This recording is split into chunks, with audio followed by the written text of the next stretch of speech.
So I had this dream that I was just hanging out, right?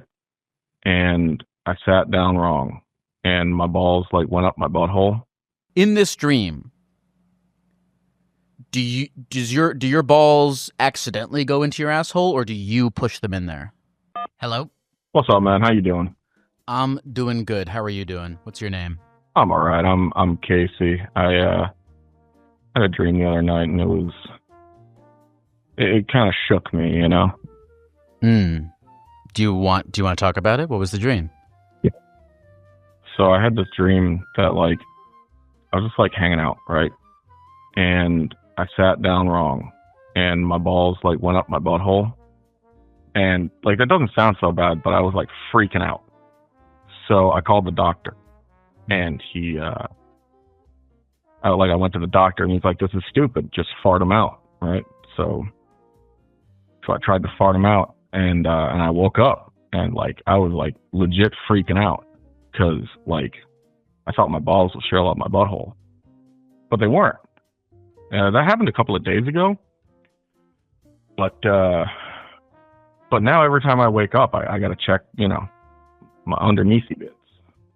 Yeah, it's like when you have a dream that you're falling and you wake up in the middle of and then you your body. Yeah, your body doesn't know the difference. Yeah, your body really did believe that your balls went up into your butthole. And you've been checking every night. When did you have the dream? You had it 3 nights ago?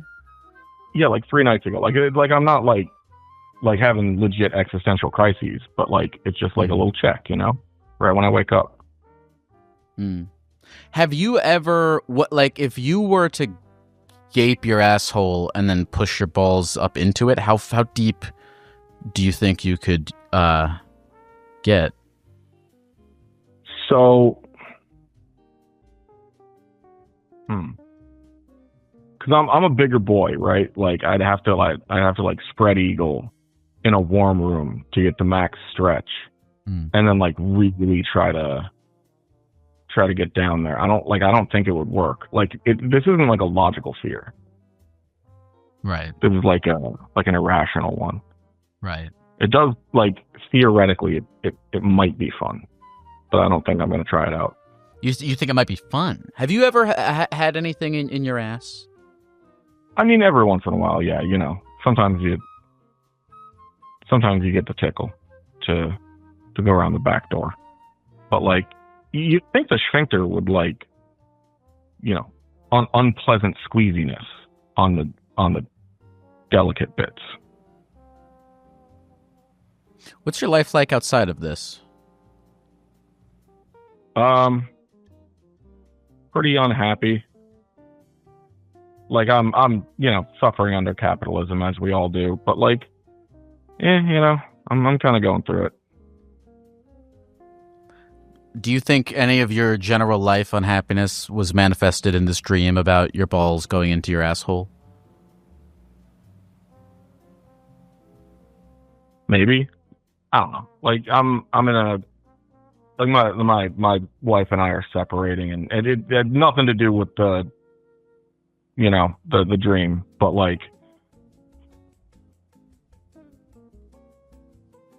I don't know. I don't see a connection, but that's subconscious. That's right. Kind of the point of the subconscious. Yeah, it's tricky. It's we don't understand it, but I do think dreams tell us something about something. They do tell us about our subconscious fears, and I'm wondering if anything in your conscious life is metaphor. You could make an allegory of some kind that your balls represent an interruption, perhaps, and your assholes represents your life, and when your balls are shoved into your asshole, I'm about to do something that's going to cause a lot of distress, and it's trying to be hey man, don't put your balls up your butthole. Yes. Yeah. Ooh, wait. I like that. Wait. Okay. Hold on. This is actually an important distinction of what you just said. In this dream, do your balls accidentally go into your asshole, or do you push them in there? No, I sat down wrong, Mm. and it was an unintentional, this was not an intentional thing. This was like oh fuck, wait, why did that just happen? Mm. So you weren't being careful, doing something that you do all the time. Yeah. And then drastic, unpleasant consequences happened. Could that be analogous to anything that you going on in your life? Maybe. Like I've been coasting for a couple of years. Like I'm doing good in my job and I'm doing good in like other areas, but I haven't really been pushing growth. So maybe that's it. Interesting. What does growth look like to you?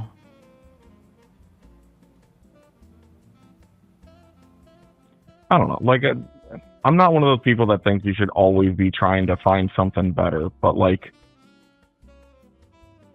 maybe I'm stuck in a rut. What's your rut look like? 9 to 5 grind, you know? And I think that I can start reevaluating some things and maybe look at like, okay, well, what have I been getting complacent with? What am I ignoring and saying I'll do it later? That I'm, I'm putting my balls up my butthole with that one.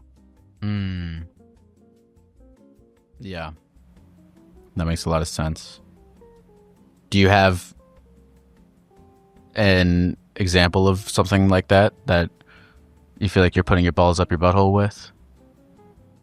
Like, I don't really talk to my family all that much. Like, it's not that they, did anything bad or like we got bad blood. Like, I just don't reach out. Like, I don't reach out with friends. I don't reach out with, anything. I just kind of coast and take what happens to me. Who do you want to reach out to?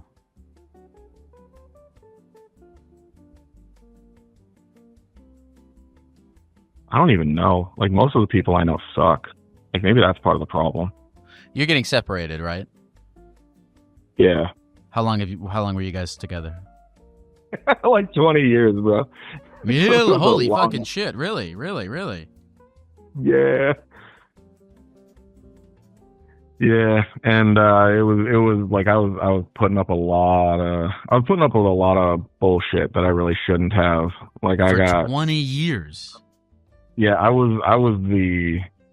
I got no self-esteem because I kind of suck as a person guy in high school. Like, I was going through a lot of problems, and I that parlayed into, hey, someone generally nice and attractive is showing me attention and telling me that they, enjoy my presence. So I'll put up with pretty much anything. And now I'm kind of sick of that. Yeah. Oh my God. Yeah. Okay. I have a lot of questions for you. This is interesting. I want to talk about this. So yeah, what you're describing makes total fucking sense. Okay, how old were you when you guys got together?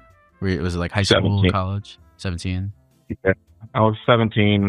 This was long distance relationship, like over AOL, because I am back an old man. And now I'm like 37, and I'm like, wow, this sucks.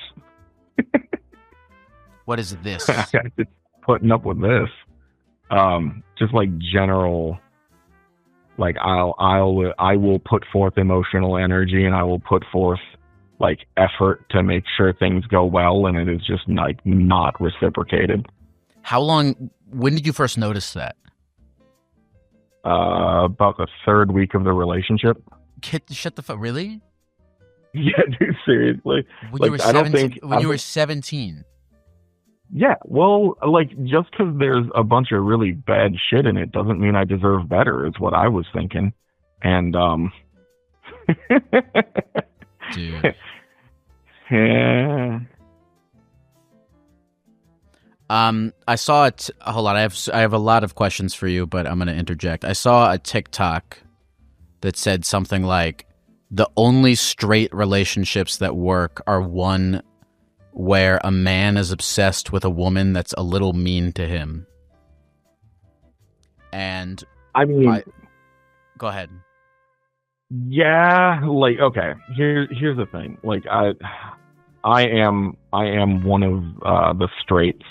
I apologize to any queers in the community. Y'all are dope. Man. So you one of y'all. But like, I think that what people think about when they think of like a dysfunctional straight relationship is often like exaggerated to an extent. Like, I think that a lot of the people that are talking about how their husband is like kind of one of their extra kids, like, they like, okay, has he been checked for like neurodivergence? Like, could that be an issue if they're complaining about how their wife is, you know, naggy, awful, you know, typical, oh, my ball and chain? Like, okay, well, is she going through something right now? Like, you know, like, if it was a non-straight relationship, we would be digging into why, but because it's a straight relationship, the straights aren't okay. Ooh, you know, okay, I see what you mean, because yeah, in a straight relationship, there's more like labels of like, well, you know, that's happening because men are like this or women are like this. Yeah, and that definitely feeds into toxic like gender stereotypes. Yeah, because totally.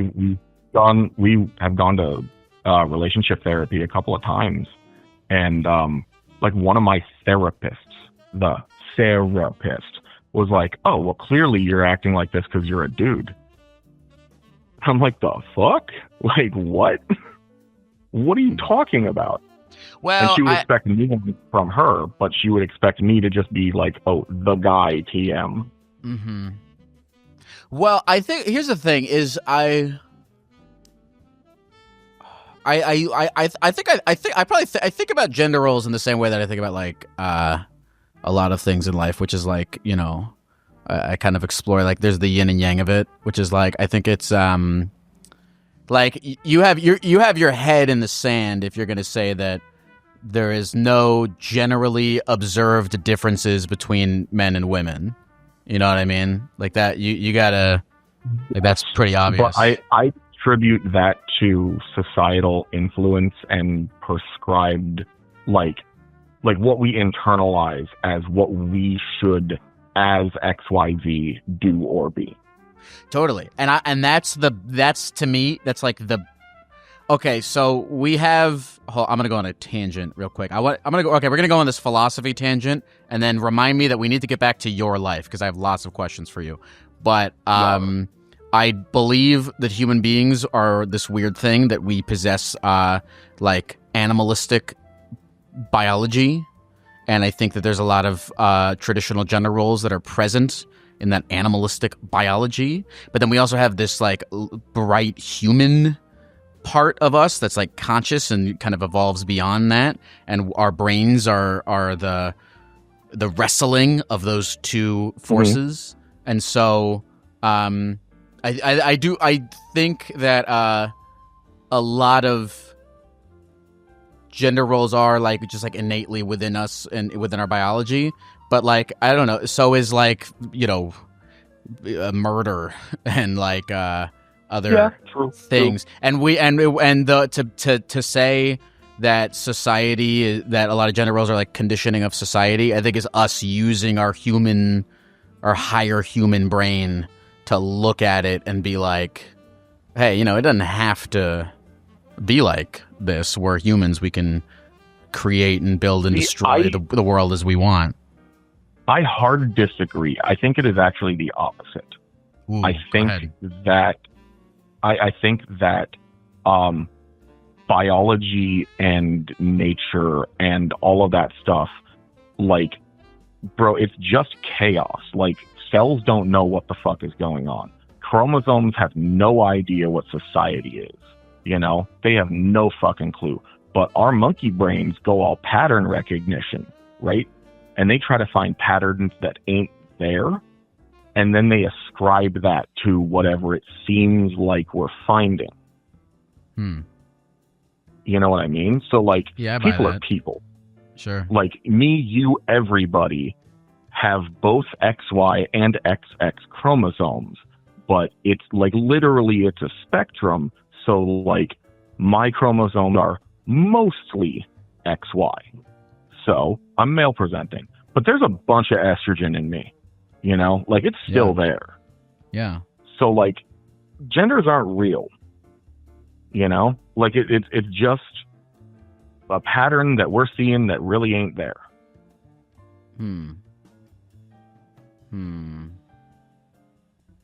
And, like, people are people. So, like, if I happened to be born a chick, like, I'd probably have a lot more habits that aligned to traditional femininity. But I wasn't, so I don't. But isn't it, but I guess, aren't you, if you're, like, born a man or you're born a woman, don't you, like, innately, and then, I mean, obviously, like, everyone's, I don't really know. I think a lot about what it is that makes people the way that they are. And it's, of course, some combination of, like, who their parents are and, like, what's, like, in their, like, literal DNA and then societal conditioning. But, like, within your literal DNA, if you're born a man or you're born a woman, is, like, I don't know if I can start. I don't actually. So, yeah, like, chemical processes have a lot chemical of processes and shit. Yeah, like, chemical processes have a lot of influence on, like, what you're going to tend more towards. Right, but, like, exactly. Like, propaganda isn't just a thing that's intentional, you know? Like, propaganda is a thing that, like, happens to everybody all the time. Every time anybody says anything, you are going to be influenced by that, whether you intentionally reject it and say, no, fuck that guy, he's a Nazi, or if you're like, oh yeah, that dude, you know, that dude really knows where his towel's at, and you accept that. Like, it's constantly happening, and especially when we're children, you know, like, you are told this is the way things are. You have no reason to, like, refute it, because, like, you're 8, you know, you want to go play Legos and shit.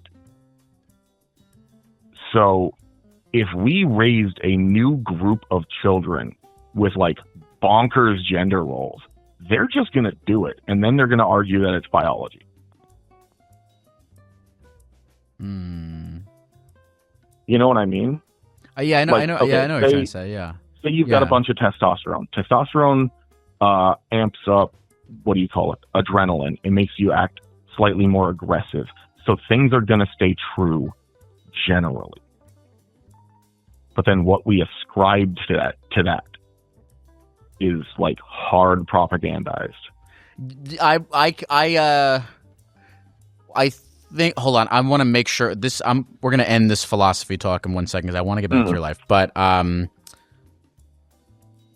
I think it would make sense to me that gender roles and things like that are, like, as are our, you know, as are, like, everything about the way that we do and things and think about things and see things are some combination of propaganda or societal conditioning and our DNA. So, you know, yeah, for sure. Like all things, I'm like I am about a lot of things. I'm going to be annoyingly agnostic about this one, but okay. As is tradition, yeah.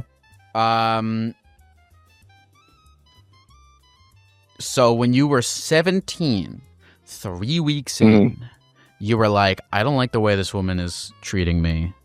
I don't like how I feel. No, it was more like, oh, okay, that's a thing that's happening. Yeah. Okay, so you have low self-esteem. You're like, a lady. You're 17 years old. You're like, oh my god, a lady that I'm attracted to likes me. This is incredible. Exactly. This is amazing. I will do everything in my fucking power, and I will put up with anything to keep this going. And so if she does something that like crosses a boundary, or you're like, oh, I don't know about that, you're like, yeah, that's the thing we'll work. That's at. I'll bring it up. I'll talk about it. Yeah, not like well, nope, never again. Bye. Yep. Yeah. Ooh. Yeah. I know. I know what you're talking about. I get you. I've never heard of a situation where that lasted for 20 whole years, though. Yeah, I really hate this word, but like I think I was pre-groomed into accepting like pretty much anything, because like my parents really only talked to me when they had to. Yeah. So it was like, hey man, like you're getting bullied at school. Like, oh, well, did you like talk to the teacher about it? Not like, hey man, let's figure out why that's happening and get you, some counseling or therapy and work on those issues. Not like, oh, hey man, I'm going to help you. And like, oh, it's obvious you've got like 8,000 personality problems that, even we are like, hey man, what the fuck you got going on here? Yeah. Nope. We're gonna hang out. If nobody's dead or pregnant, everything's fine. Yep. So like, I had no basis on, like, what I could expect out of other people. Yes, you're already. To use your word, you're already like, we can call it predisposed to this notion. Or actually, I guess you're predisposed to a notion of what your relationships are like. That's a better way. You're predisposed to a notion of what relationships are like because of your parents and because of like, societal whatever. And so now when someone comes along and shows you, fucking gives you a crumb, you're like, I'm taking this crumb. Literally. I'm taking this crumb to the bank. I'm going to hold on to this crumb for 20 years. Yeah. And like, and so like, there's definitely, good times and times that it's like, oh wow, yeah, they're like really helping me. They're like really, okay, good, we're making progress. This is good. This is getting better. This is getting better. And then every goddamn time just goes immediately back to go fuck yourself. Mm-hmm. I've been thinking a lot about whether or not people can like change. I think they can. I don't know if everyone can, but I think they can. It's weird. It's another one of my like things I'm agnostic about. I haven't lived enough life to decide this, or maybe I have, and maybe this is more of a perspective thing. But it's like, to what degree do you sit with someone and work on a thing versus you're never gonna fucking, it's always gonna be like this. I see it the same way people see addiction, where it's like if the other person does not have an internal motivation to make this change, changing for external motivation can only happen for so long before you're like, dude, I don't even want to do this. I'm just not gonna. Yeah, I know what you mean.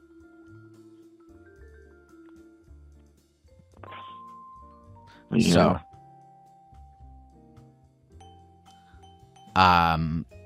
now that what was it after 20 fucking years?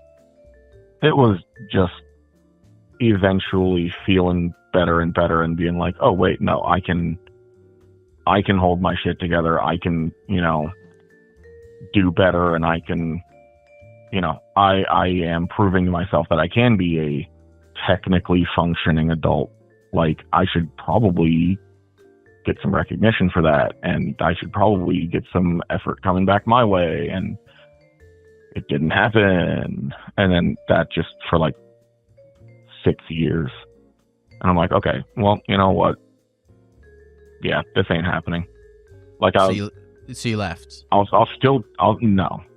we're, we're still living together for now. But like I hate it, but like, I'm still willing to try. Like, I do not have expectations, but like, you know. Oh, you're still willing to try to you're still willing to try to work it out with this girl. Yeah. Like, it's probably almost definitely not going to happen, but like, why? It is a complicated thing of like, it makes me feel bad, the idea of like, I'm done, because I don't want people done with me, so I will not do that to someone else, and that's probably a bad thing for me. Okay, you don't want people being like, I'm done just with being you. like, oh, well, you suck, I'm done, I'm like, beat it, you suck. Oh my god, I'm about to throw a insane therapy reframing on this. You want to explore something? Yeah, let's do it. Okay. What if you don't want people saying to you, I'm giving up on you, right? And so that's why you don't want to give up on someone else? Yeah. But what if you are your best friend in the planet, maybe even your only true friend in the world, not you specifically, but just every person? And what if by continuing over and over again to let yourself get back into this, you are giving up on yourself, which you would never want someone to do to you, but you're doing it to yourself, and you're your best friend? I have not yet internalized that message. Like, I feel like I'm coming around to it, but you like... you get what I'm saying? Yeah, absolutely. Like, you gotta value yourself, and I really don't. Like, I think I'm cool and all that, but like, you know, whatever. I wouldn't be friends with me. I'm kind of annoying. Yeah.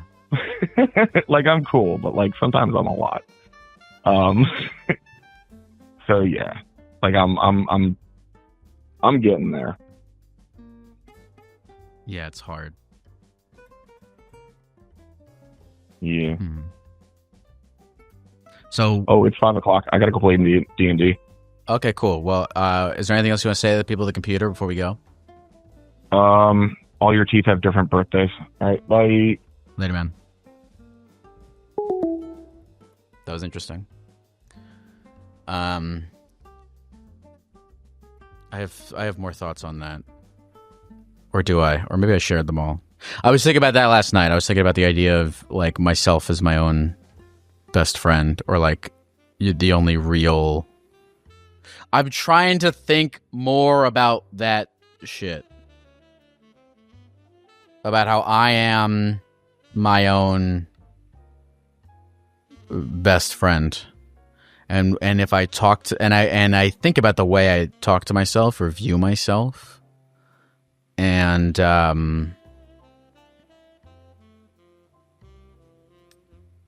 yeah, sometimes you can really like talk to yourself or think of yourself as worse off in such a way that like if your best friend said that to you or thought that of you, you wouldn't want to be friends with that person. They'd be a fucking asshole. You know? It's hard. It's hard to have self-esteem. And it does have to come from, again, you know, as I agnostically, you know, hold, it comes from a little bit of within and a little bit of something outside of yourself. I don't know if one can truly... I mean, someone can. I know I only have my own life experience. I don't think I can fully feel self-esteem without a little, external validation. I don't think I could do the whole thing on internal validation. But I can't do the whole thing on external validation either. So you need a little bit of both. Hope that guy's all right, man. He's about to go back into that relationship. I hope that guy will be all right.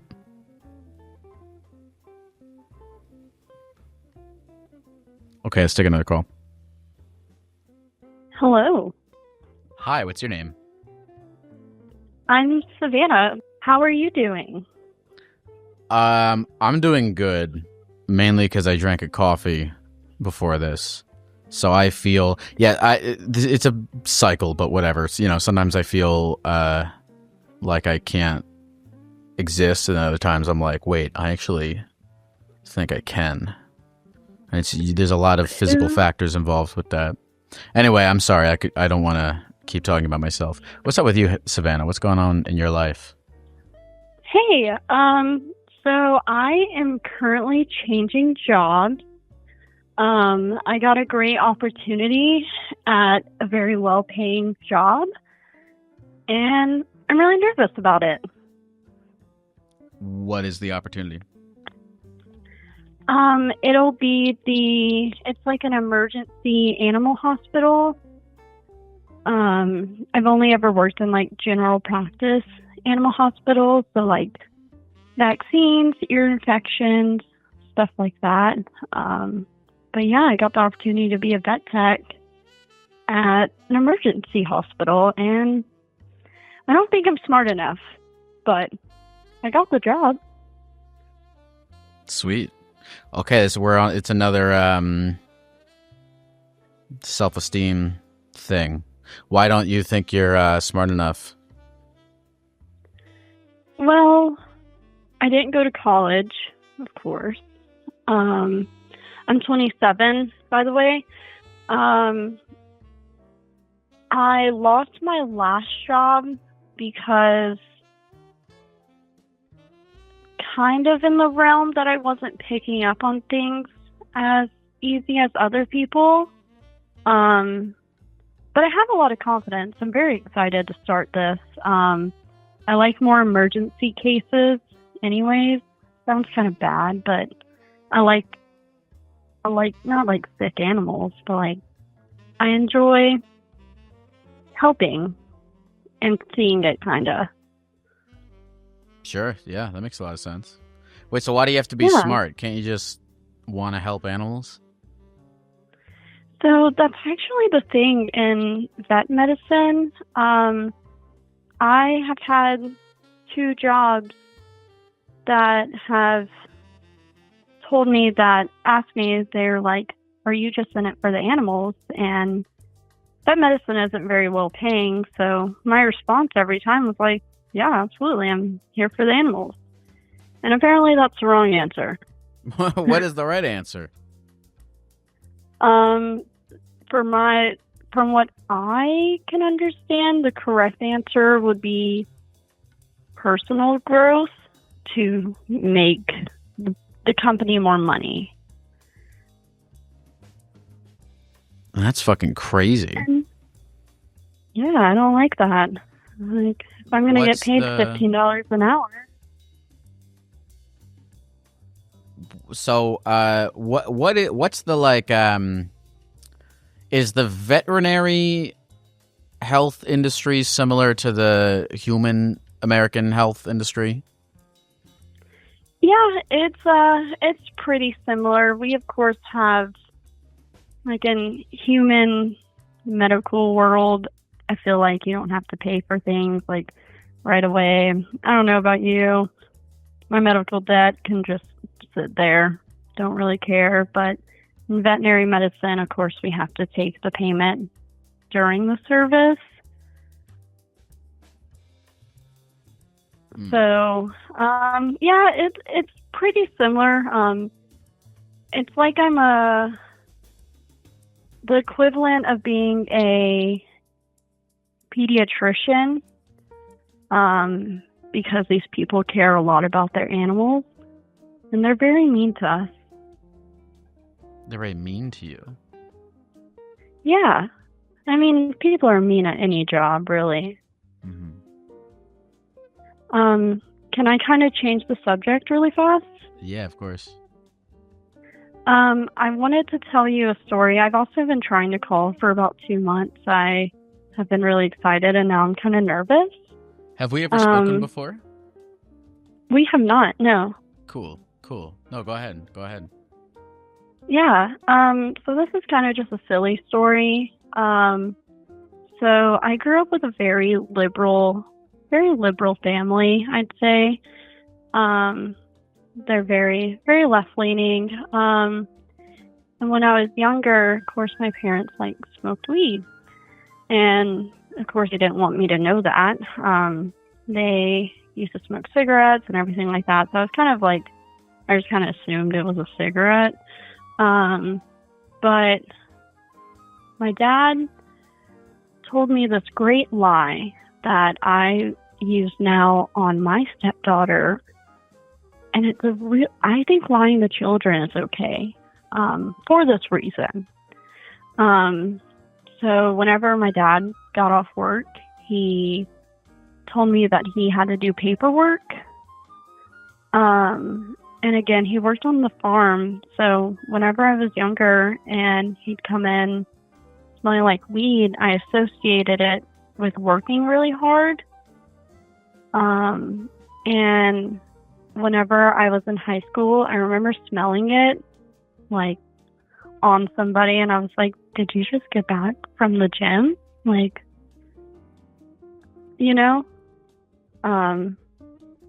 Sorry, I'm a little nervous right now. No, don't be. But yeah, so I associated the smell of weed with sweat. And that was kind of a little silly thing you can tell children that I genuinely believed until I was 18. Oh, that when your dad smoked weed, he was just sweaty? Yeah. And he looked tired, Do you smoke weed? I do, yeah. It's very... I do it before I go to bed. I'm not a very social smoker by any means.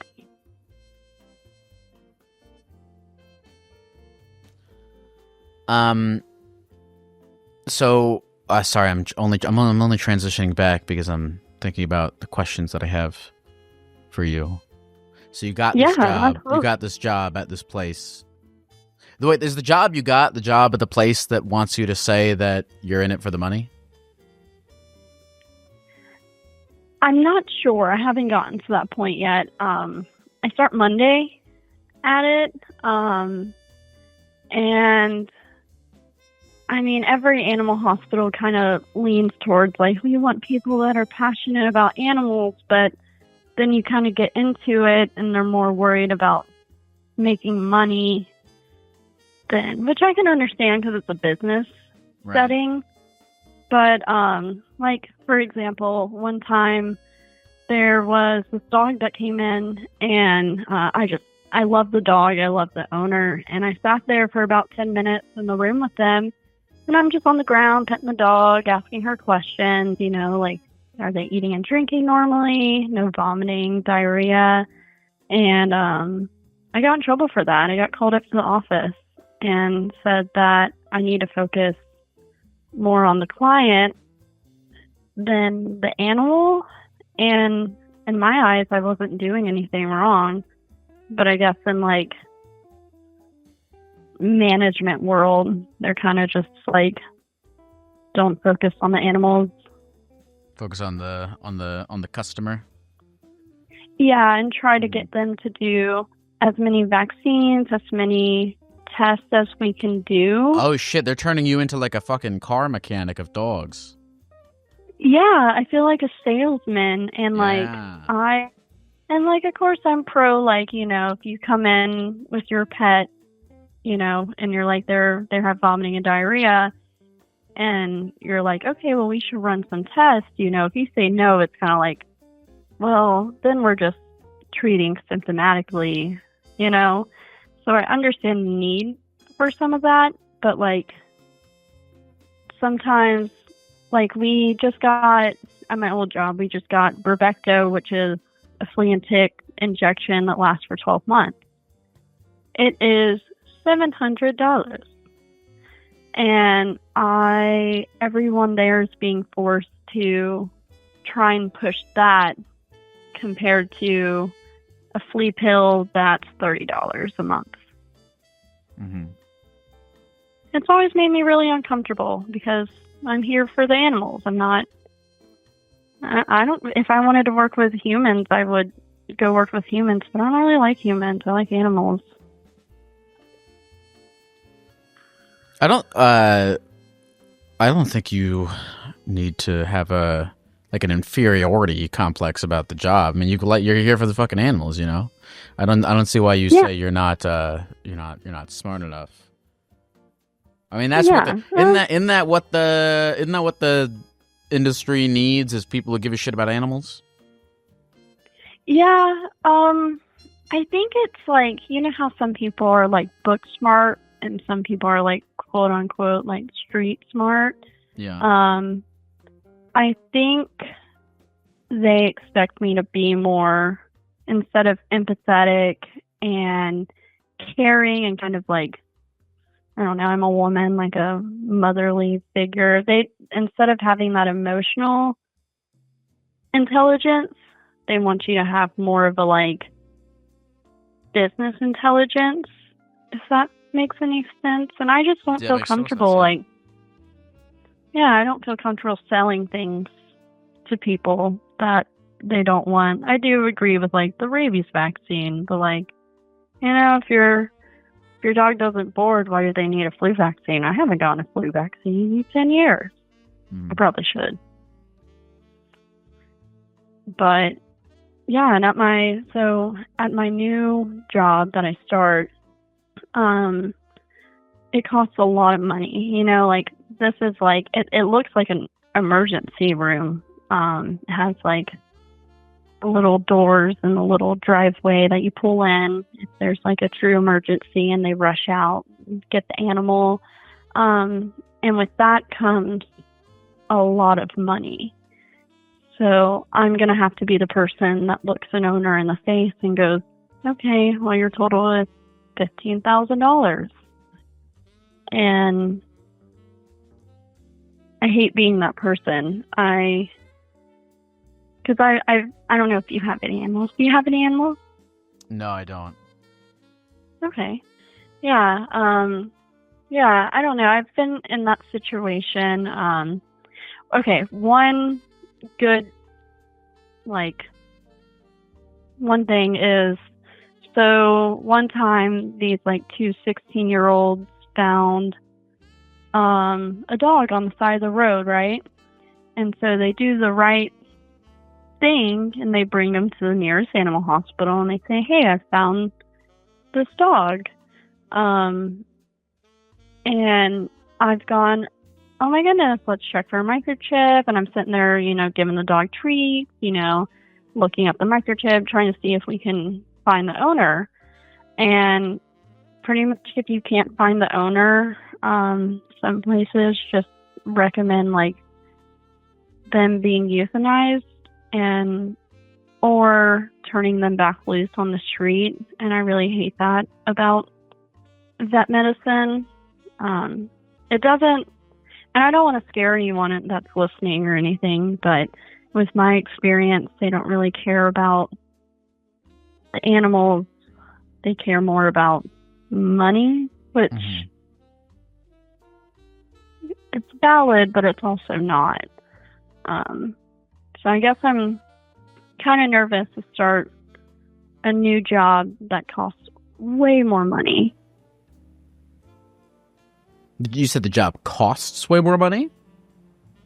Like, that you're providing a service that costs way more money than what you were previously doing. Yeah. Okay. Yeah. So like the normal visit at my last job was around $300. The average visit at my new job, I can assume, as being a client there at one point, being about $1,000 to $2,000. And it's just hard. It's hard to have compassion for animals and also have to take care of the money side of it. Mm-hmm.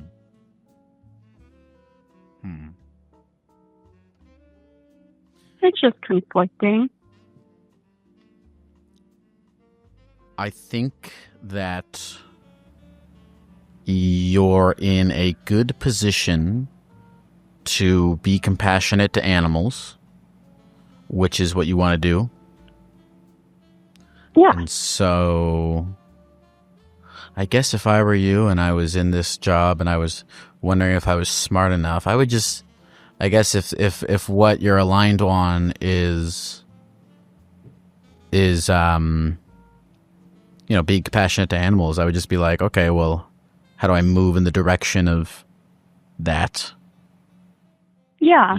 I really wish I could just work at a rescue or something, but I am a single woman that lives alone, so I sadly can't take anything less than like $20 an hour. So that it feels like even my dream job isn't an option because of money. Can I say what state I live in? Yeah, sure. I live in South Carolina, so it's not a very expensive place to live, but it doesn't offer a lot of opportunity for growth unless you're like one good Southern boy, you know?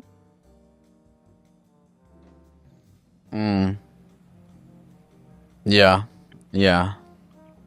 Yeah, that's tough. Yeah.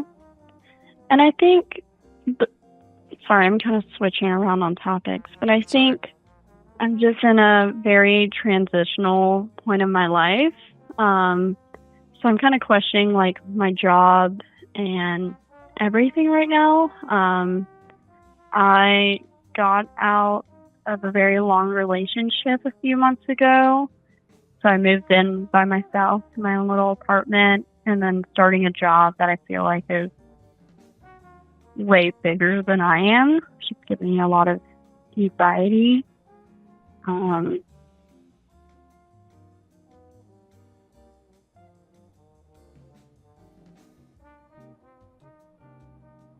What's your name again?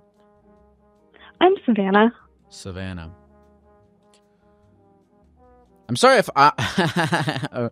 Sorry, go with me for a second, Savannah. I'm sorry if I don't have anything entirely productive to say in response to any of these things. No, it is okay. I'm just very excited to talk to you. It's been an interesting year, and I've been trying to like talk to you for about 2 months. I'm excited that I'm like already here, and I understand how it's kind of a niche situation with a very niche job. But yeah, I guess something maybe I could get advice on, maybe, is how have you in the past dealt with a transitional period of your life? I'm gonna look within myself. I'm gonna take a moment and I'm gonna look within myself to give you the most honest answer to that question that I feel comfortable sharing. So I'm gonna take a moment to do that. How do I normally deal with a transitional period in my life? Yeah. I'm trying to think of last time I had strong transitional periods. I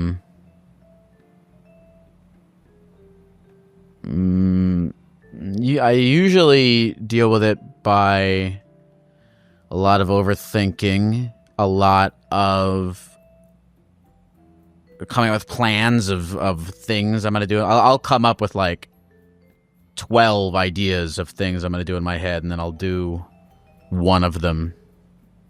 That's how I've been able to ever do anything with my life. Is I'll say I'm gonna do like 10 things, and I'll actually do one of them. Sometimes. Yeah, and doing one of them is already such a big step. That's what I'll do. It's just a weird place to be put in. This is also my first time like living alone and doing all of this on my own. So I think that kind of adds to my anxiety on switching jobs and everything like that. This is the first time in my life I've ever really had to deal with something like this. But I will say, overall, I'm very happy. I did get a really good job that'll make me a lot of money.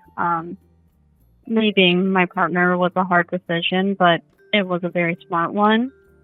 And I'm just trying to figure out how to cope. Because I feel like sometimes instead of coping, I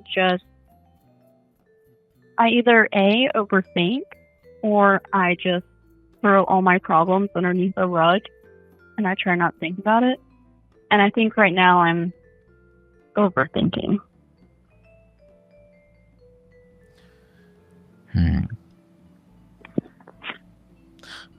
Savannah, is there anything else you want to say to the people of the computer before we go? No, thank you so much for having me. I hope to talk to you later whenever I'm not as nervous, but no, that's okay. It was great talking to you. I hope you have a great day. And also, I plan on being you for Halloween. You're burying the lead, Savannah. You're gonna be me for Halloween? Yeah, I found your your little costume. I hate to say little costume. Anyone can do it. It's $60 on Amazon. Actually, I think it's up now. It's like 100 or some shit now. Yeah, it's like I think I got it at $80. I'm waiting for it to arrive, and then I'm gonna, of course, paint my face green. I thought about walking around with a microphone. Huh? And is there anything you want to tell the people of the internet before you go? That's cool. You know? Yeah, that's cool. Can't wait. That's cool. Fuck yeah. Hell yeah. Hell yeah. Well, I hope you have a wonderful day. Thanks for if you do that, tag me in if you make like Instagram pictures or some shit, tag me in that. Yeah, perfect. I will. Heck yeah. Well, thank you. Thanks, Geck. You're amazing. Sure. Thank you, Savannah. Have a good rest of the day. Yeah. You too. Bye. Bye-bye. That was Savannah. Yeah. I mean, I was really trying to reach into my brain and give an honest answer to that question of like, how do I deal with change? Not well. I don't know if humans are wired to deal with change well. I mean, some of us are. Some of us are really fucking good at it, but I think most of us are prone to overthinking. Hello? Hello? What's up? Wait, is this the podcast? Oh yeah. What's your name? Holy shit! I didn't think I'd actually get this. Dude, I'm Kevin. What's up? Kevin. Yeah, Kevin. Man. Oh my god, dude! I've been listening. I'm not even kidding. Since I was in high school, dude. No shit. Since I was 16, before COVID, man. Wow. No shit. That's so cool, man. It's so cool that people are still here that have been here for a long time. I'm glad this is nice, man. This feels like a fucking nice little corner. I'm honored for you to still hanging out here. Yeah, dude. I'm 22 now. I'm like, dude, your show has gotten me out of like some like rough patches. So cool. Wow, dude, this is so cool. Thanks, man. How are you doing? I'm happy to hear that. How am I doing? Well, I don't know. I'm thinking about what you said just now, and I'm trying to take it in, and I appreciate it. I am a little flustered. I feel very present right now, with like doing the show. Hell yeah. you know, it's I've been I've been thinking a lot about life as I always tend to do. But I'd like to be doing more experiencing life and less thinking about it. But it's so paradoxical. You know, you think too much and then you start to want to escape your own consciousness. Sorry, I'm doing okay. I'm doing good. How are you doing? How are you doing, Kevin? What's going on with you, Kevin? You know, I've been kind of all over the place like this week. You know, I've been like really good. I've been like motivated, but also I'm like ruminating on like, I don't know. I'm ruminating on the fact that like I feel kind of like isolated sometimes, but then like I'm hanging out with people and it's fun. I don't know. I'm all over the place. I actually texted you at the beginning of your stream because I actually want to talk to you about, this is going to sound weird, but I think a lot of my problems are related to marching bands. Marching bands? Yeah. Let me explain. So, I'm a grad student, and at my undergrad, I joined a marching band, and I was in that for 4 years. And like, oh man, I feel like cringy saying this because like there's always such like a negative connotation for like doing this kind of stuff. But like, man, if I didn't do that in my undergrad, I don't think I would have like connected with people as well as I did.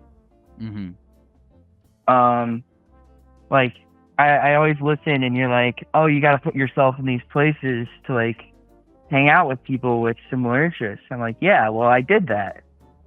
And dude, it was simultaneously like one of the coolest experiences, and also like gave me like trauma. How did it give you trauma? I guess, I don't know, like there's some like weird, not weird, I guess there was these like, I guess harassment or like constant like yelling, like it felt so much like a boot camp, and like I was constantly like getting screamed at on like a daily basis. And like there's a certain level of solidarity that like we faced because it kind of happened to all of us in the band, but it was also like, I don't know, like, you ever seen that movie Whiplash? Dude, yeah, it is exactly like that. I'm not. It was even exactly kidding. like that. It's exactly like that. Like, bro, you got like, whiplashed. Dude, I'm not even kidding. Like, it was rough, and like, it's affected me to such a subconscious level. Like, I have fucking nightmares about it. It's insane. Like, out of all the things, like, it's just so ingrained that I get nightmares about it.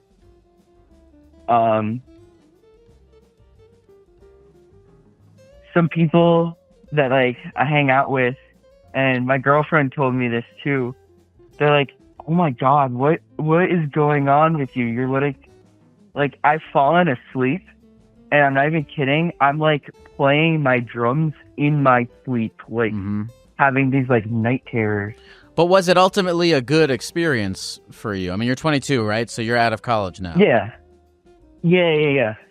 And like, yeah, I met some of like the coolest people. Like, I got invited to like gatherings, you know, I lived with these people. I'm going to live with one of my friends that I met there when we get our own apartment. You know, I've met people from fucking Hawaii, Iowa, you know, Wyoming that all came to this band. I met people from Korea and like China that like came and played instruments with us. And there's this like it connected us with a bunch of alumni too. So it's like I know a bunch of people and they're off. It's so cool. I loved it. I think the friends that I made there are like such a solid group of people, you know? Mm-hmm. But I don't know. It's weird seeing like such like a positive thing turn like really not great over the 4 years that I was in that group. I was like, man, this kind of sucks. Like I've already made my friends. I enjoyed playing my instrument, but like I don't know, I kind of became upset to even like show up to like practices and stuff. So what are you doing? What are you doing now? Did you graduate? Yeah, I graduated and I'm going to grad school to be a school counselor. Oh, cool. Cool. Like a guidance counselor. Cool. Do you still play an instrument? Yeah, I try to. The school I'm at doesn't have like the same music groups, and I want to like form my own band because I really like playing my music, but like I don't know, I haven't practiced in so long. I'm kind of not. It's like I'm rusty, you know. Mm-hmm.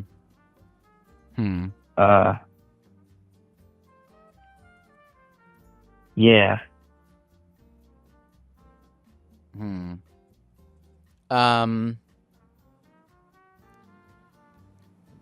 It sounds like you're doing a cool thing with your life, man. Yeah, I think so. But like, I don't know. My new school doesn't have like the same kind of like thing for me to connect with people. So you wish there was more trauma bonding that you could do at this school. Not even trauma bonding. I think what it was is that like we had these rehearsals, you know, 3-4 days a week, sometimes 5. So I'd be seeing these people majority of the week. Now I've found like a couple of cool things to do here. Like I'm a part of a tabletop board game club. Cool. But like they only meet once a week, and you know, like I don't know if like I can go to all those meetings all the time because like sometimes they're during my classes. So it's just like I feel like I was spoiled for so long, you know, like being forced into this friend's experience, that now that I'm outside of that, I don't know. I feel like I'm not as lucky anymore. You're not as lucky. Sense. Yeah, or like I'm not like as forced into hanging out with people. Well, yeah. That's what happens when you kind of get older. But I mean, right, there's infinite. Yeah. I mean, there's ways that you can put intention behind your life so that you're around more people. That's true. There's always ways that you can do that. I'm still like close to that old school. Like it's literally only like a 40 to 50 minute drive. So that's cool. So I actually still go back and like visit my old friends that are still there. Mm-hmm. But like they're a lot younger than me now, so it's like it feels weird. Like I don't like vibe with them as well. Mm-hmm. And then like I like the people in my classes. It's a very small program, you know. Like there's literally only 13 of us in the entire like class size. So like I chat with them, but I don't have a lot of the same interests as them. I don't think like they're really into like drinking and partying and like going out to bars and. What city do you live in, Kevin? So actually, I live on Long Island, dude. I'm not far from you. You live on Long Island? You know, yeah. Like I'm literally like 20 minutes from Queens right now. Okay. Listen, Kevin, I'm gonna just throw this at you before we go. Just to like, I mean, you know, man. Listen, you listen to the fucking podcast. You know everything I'm gonna say. Yeah. I'll say it to you specifically. If you're having issues finding people that you can really connect with, which everyone does, you know, I've had that issue and found creative ways to solve it many times in my life, and you gotta put some intention behind it. You know, you can't waft around in the grad school program being like, I don't really know if I connect with any of these people. You got to keep going. You have a lot of interests. You want to be a guidance counselor. You like music. I'm sure you have 50 other things that you like or might like if you tried them. So, you know, Kevin, I don't have much to say to you that I'm sure you haven't already heard me repeat, you know, 100 times, but, you should try to seek outside of your. Yeah, of course you don't have situations where you're forced to be around people. That's what, as you get older, you get forced to do less and less things. You have to make your own decisions more and more and be more intentional about your life. So, yeah, I would say that you just figure out what kind of spaces you want to be in and go be in them. You're in Long Island. You're 20 minutes from Queens. You live very close to New York City. Yeah. You're like an hour train ride away. I don't know if I know you called maybe just to talk, or I don't know if you wanted advice or kind of what the deal was, but you know, you already know what to do, man. Here to chat, man. Yeah. No, good. I just you already know what to do. So, Yeah. you know, just get out there, man. Just get out there, and get out there, man. and then if you're lucky, you will find a bald man to throw chairs at you, because I know that's what you want deeply. Dude, honestly, like that would be such a motivation. That I think that would trigger some deep seated, fucking anger. Go hire a dominatrix. Go hire a dominatrix to watch Whiplash, and then just do it at you. Dude, every time, like, yeah, fucking slapping me when I'm trying to play. Kevin, is there anything else you want to say to the people at the computer before we go? I think that you should totally, I don't know, hit shit, play drums. It's a very cool anger management strategy. So if you don't know how, you should learn. And you can literally use anything. So it's pretty cool. Thanks for calling, Kevin. Thank you. Have a great day. Have a good rest of your night, man. Thanks.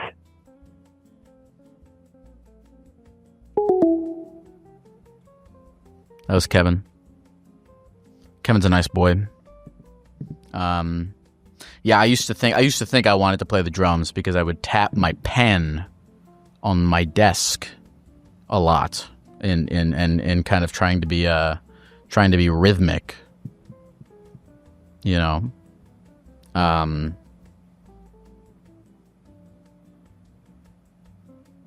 That's all I had to say.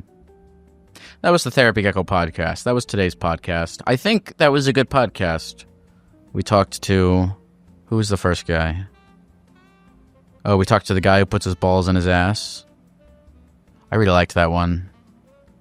We talked to the veterinary technician. We talked to Kevin the drummer.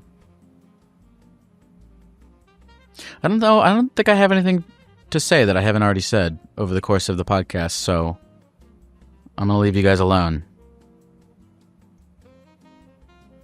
I don't have anything to... I don't have anything else to say.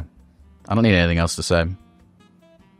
the sentence that's coming out of my mouth will be the last sentence that I say on this episode. Therapy Geckos on the line, taking your phone calls every night. Therapy Geckos doing it right, he's teaching you how to live your life, but he's not